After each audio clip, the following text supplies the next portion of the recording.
So in terms of what you want to become, right? So I kind of like the notion of becoming Achilles. Like if I ever rename myself, I would just rename myself Achilles Kim. Because I like the notion of Achilles. Like honestly, like what does Achilles even want, right? Honestly, he's just tired of war. He's kind of like, he's tired of being the GOAT. He just wants to retire, chill out with Braces, his his quote prize, enjoy his lands and just vibe out, right? And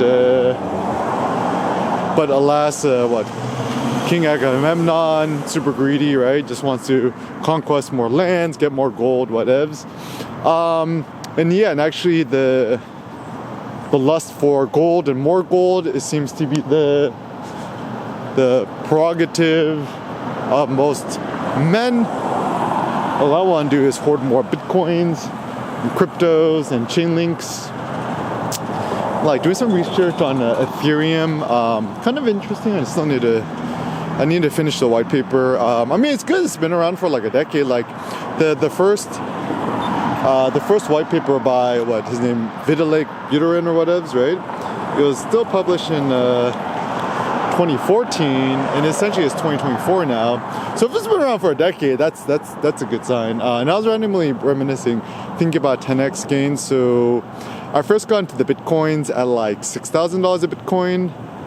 Because I bought like, how much Bitcoin did I buy? I think I bought like 4 Bitcoin, I don't know. I bought 3.5 Bitcoin, I remember. Also the thing with finances, just try to keep the numbers easy, right? So at the time, I think our total savings was like 200 G's. And I followed the Nassim Taleb school of thought, which is better to put your 10% of your monies in highly speculative things, assuming it'll go to zero, than 100% of it into boring funds. And so as a consequence, what I did was, bought some Digibyte, DGB, digibyte.org, and then just babysat 2.2 Bitcoin, 2.5 Bitcoin, what it is, right? And rode it from $6,000 a Bitcoin to $65,000 Bitcoin, and then I just went off the grid, so I didn't know that it actually dipped down to after that. It's so funny, like that's when you know that I'm a real good investor, speculator, trader, what is it? I was just like totally ignorant. Ooh, the new Honda Civic Type R in Boost Blue, so lit. That's pretty fire. Yeah, just want to get a cool car. Yeah, the Honda Civic Type R with a red Honda emblem. Yeah, pretty cool. Actually, a funny via negativa way to think about things is when you're going to a car dealership on the lot, try to ask yourself and figure out what cars are not on the lot. Is kind of an interesting thought. It's kind of impossible to tell. But anyways, so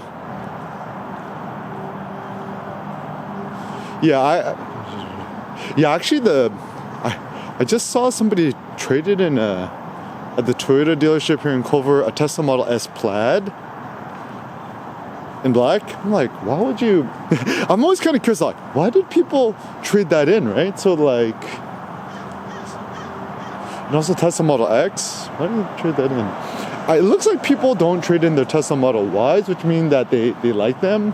People do trade in their Tesla Model 3. I saw another one, like murdered out, Tesla Model 3, black, all black, everything, performance edition. I'm like, why would you trade that at a Toyota dealership?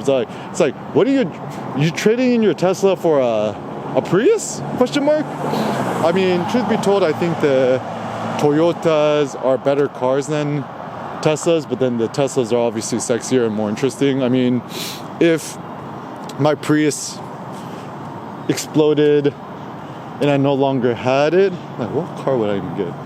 Not even sure. I'd probably just like inherit another old car somewhere. Actually, for me, my my joy is I'd rather like inherit old cars, random cars, and then just fix it up, etc. Okay, so yeah, look, Tesla Model S, plaid, performance in all black. So why would you trade that in? And also someone traded in someone also traded in a new Prius and a Toyota Supra, and yeah, so why? I'm always curious. Like, why did you trade in? Why did you trade in? Why did you trade in? What are you trading in for? Yeah, but alas, yeah, cars are kind of the stupidest waste of money. Better is to have a 100% pedestrian lifestyle. Every man, real man, should have Vibram 5 fingers. Look, I got holes in it already. And get the Injinji socks. Yeah, it's a very, very good idea. Yeah, so continuing our morning thoughts. So yeah, so life goes in it, right? So I think every man should have at least one son, and after that, just treat like the kids like BOGO kids. Also, ideally, like have 2 kids and beyond. At least 2 kids. I mean, my thought about the intelligence having at least 2 kids. I mean, like, sounds super tragic, but there's, yeah, at least back in the day, maybe not so much anymore. Infanticide, kids dying on accident was quite high. So even I was doing some research on Enzo Ferrari, the guy who invented Ferrari. His son Dino, super tragic, was born with muscular dystrophy disease, something, right? And he actually passed away at 25, super sad. And then apparently Enzo Ferrari would visit his son's grave every single day until Enzo Ferrari died, in the 80s or 90s or something like that. I was talking to my brother, like, John knows, he's like such a godfather, like Italian gangster. He's like always like Catholic. He's always visiting the grave of your son. But yeah, super, super tragic. And actually, so what I learned is, I mean, obviously the ancient Greeks, the tragedies, a lot more wisdom in the ancient past than all this nonsensical modern day things. So next time you're on a long flight, just rewatch ancient Greek stuff, the Iliad, even maybe rewatch Troy with Brad Pitt. I think that movie's pretty fun. And yeah, think about the ancient Greek tragedies. The older the better. So apparently, yeah, like Hector, his son. So apparently what happened super, super tragically is they took the son of Hector, I don't know how old he was, I need to do some research, and essentially threw him off the walls of Troy because they're afraid of him avenging his father or son. Yeah. Apparently Gone with the Wind was filmed here. Yeah, Culver City is the future. So yeah, love Culver City steps. Found my little paradise here. Yeah, about the steps. I wonder if looks like a random homeless guy. Okay. Yeah, so it's super, super tragic. I mean, I don't advocate for war or violence, killing no people. Actually, it's super sad too, especially in war. Now that I'm a father, got a kid, right? Any sort of kids who die or get killed, or either intentionally or unintentionally from war, it's the world's ultimate tragedy. I mean, my simple intervention is, I think we should stop going to physical war and killing people and people dying like physically. It should just be cyber war, or maybe economic war, or everyone should just be playing video games and killing each other on video games, not in real life. I think the price of a human life is insurmountable and unreplaceables. It looks like on top of the opening up this brand new restaurant, look pretty good. Yeah, look, love it here. Thank you, Mr. Michael Hackman, and also Mr. Tim Cook, and also Mr. Bezos for building such a nice space. I love it. Yeah, so yeah, I think, yeah, just so, oh yeah, look. Son will love this nice Christmas tree, right? So yeah, I think some thoughts on secrets to happiness in life today, right? If you really want the best camera vlogging setup to the hybrid setups, yeah, the Lumix G9, I guess the new Lumix G9 Mark II came out. I haven't played with it yet, but it looks pretty good. Still the fills. Yeah, so it looks pretty good. Just get some duct tape or masking black tape and just tape up the logos. Yeah, the G9, Panasonic Lumix G9 I think is the best. And just get the pancake lens and just put it in the side satchel bag and should be good. Or, obviously the Ricoh GR3X, Ricoh GR3, GR3X. People often ask, like, should I get the 3 or the 3X? Get the 3X. I think the image quality is at least 40% better than GR3. And then people, oh, but 28 versus 40 mil. Actually, I think the 40 mil is actually better than the 28 mil because the 40 mil, it actually feels more natural because I think your eyes naturally see around 40 mils of the whole world. And yeah, so that's a good thing. It's a good thing. It's a good thing. Yeah, apparently also this Culver City Hotel. So they filmed the Wizard of Oz here, and Judy Garland did it, and I think the Munchkins apparently would, like, there's rumors that they would have, like, crazy parties until like 5 a.m. in the morning. They're like 300 Munchkins in the chilling vibing out there. And also fun insider intels. This Culver City Theaters, apparently Mr. Bezos, Jeff Bezos bought out this theater. And as a consequence, I think what Amazon's going to do, Hodl Amazon Forever, is I think what they're going to do is they're just going to try to do a full stack integration of the whole systems. What they're playing, Wonka, Aquaman did it. So then it's super smart. What they're going to do is you produce the films here in Culver, right? Culver Studios. Straight to theaters. There's a movie theater right here, right? And yeah, people finna be addicted to Amazons forever. I think it is a good idea. Also, another fun fact, if you really want to get to the source of things, look super close to the footers of these films. See who is it produced by. Columbia Pictures, a Sony company.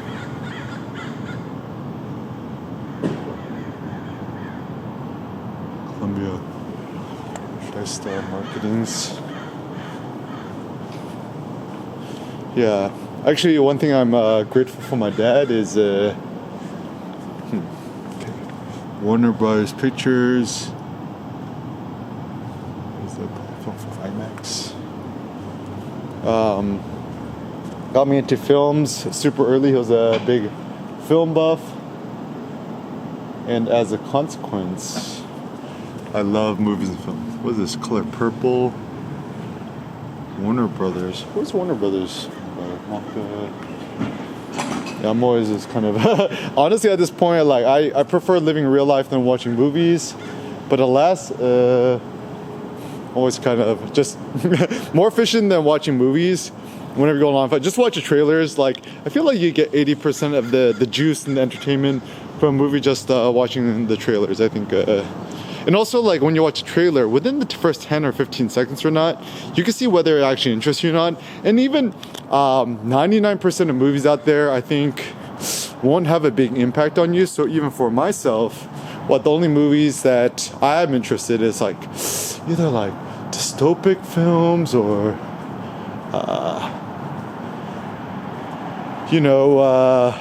physical films like the movie 300, The Matrix, John Wick. That's pretty much it. And also, to quote Seneca, better to own a small library of like 3 or 5 books and just reread them a trillion times than to own a trillion books and just read them all once. So I think it's also interesting too, because like even now, like I don't got no more physical books. If I want to read, I just read it on my iPad Pro, the small one. No stupid keyboard, no stylus. Anybody who uses an Apple iPad keyboard pencil thingy is signaling some sort of lack of entrepreneurial insight. So, oh yeah, so nice.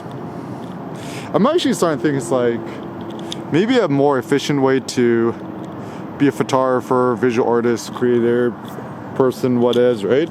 Is also do the vlogging with the pictures, because you know, photography is obviously great, but like at this point I'm like shooting 1,000 pictures a day, and I'm just like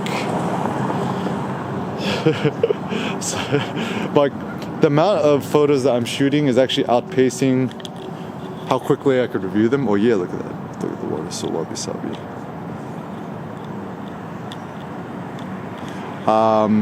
Yeah, so almost photography, video, shooting black and white, high contrast, monochrome videos. It's almost like augmented photography where you could just upload to the YouTubies and it finna last forever. The funny thought is like, why are beer companies sponsoring sports? Kind of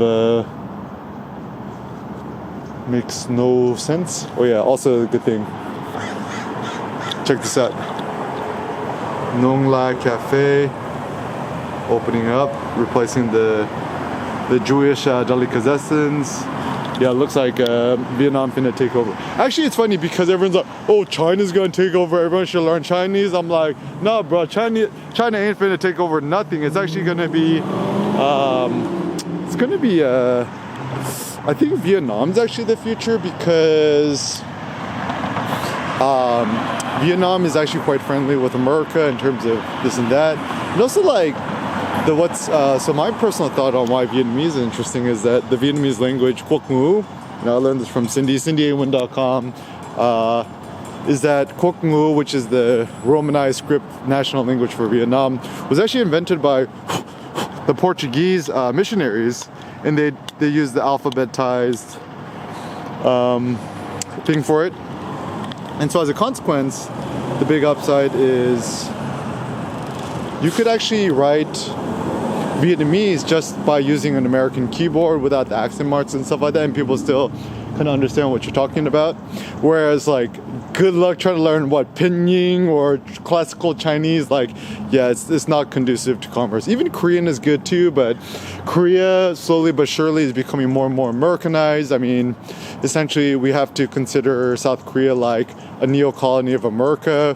I mean, even now you go Korea, Koreans are essentially Asian Americans or Americans 2.0.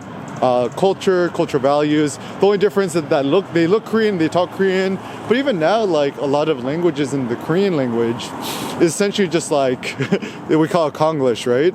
Is like, for example, like elevated, fancy Korean people love to toss in the Englishes, right? So, for example, it's like concept이 뭐예요? So, what is the concept? Or you don't say 건물 anymore, you say building. Right? I was like talking for Stephanie, right? Like, how do you say? He's like, I only speak Korean to him. He's like, what do you say? Shochu. It's like, Stephanie's like, no, that's Korean. That's not Korean. That's English. I'm like, no, that's Korean. Shochu. And then you gotta say the color white. White. Right? Oh, wow. Nice morning. Oh, yeah. Love it.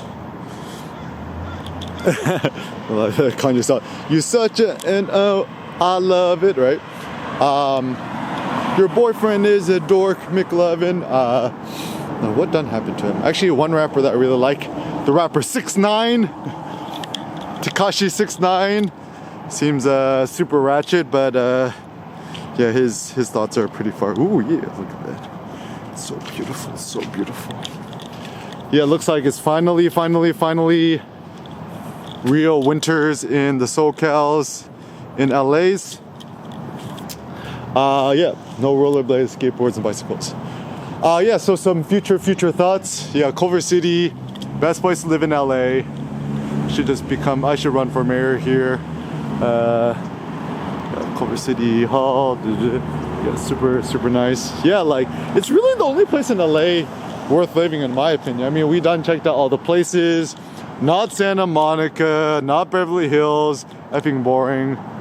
Shout out to Josh White. Iksan, South Korea is actually one of the sister cities. Only 6,000 miles away. The little spaceship there. Don't go to the loser equinoxes. Go to Kaizuka, Japan. We gotta go there too. Don't go to the loser equinoxes. Just create your own off the grid gym. Actually, Kirk Douglas is a great person, right? The Kirk Douglas theory. I was doing some research actually. It's like, was Kirk Douglas's son Michael Douglas, like the Marty McFly? Question mark? Maybe. We gotta rewatch. And also question mark. Is LeBron James on the juice? Maybe that's why he's losing here. I actually have a funny theory. So I think actually any athlete who's either bald or going bald might be on the juice.